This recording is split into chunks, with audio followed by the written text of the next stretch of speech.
very interesting concepts in physical geography is what is called as atmospheric rivers. Now these rivers are nothing but they are called as rivers in the sky. They are long, narrow rivers which actually have a huge amount of water vapor moving from the tropics towards the outer areas, and they have the water amount equivalent to the mouth of a Mississippi river. Now what has been the traditional concept is these atmospheric rivers have been prominent in the region of California, and they are called as Pineapple Express in that region. However, now the shift is taking towards India in the regions of Arabian Sea.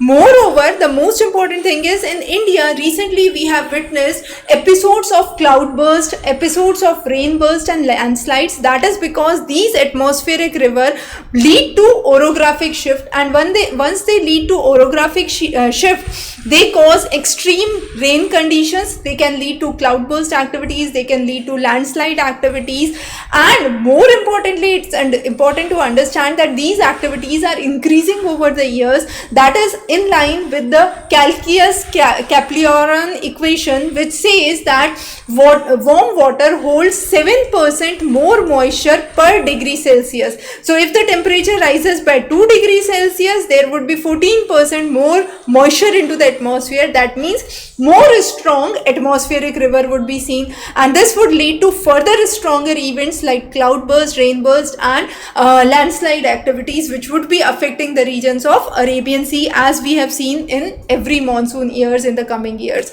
So again, a very important topic for your prelims perspective as well as for your mains geography. For both of those, refer the link below for complete preparation. Thanks for joining.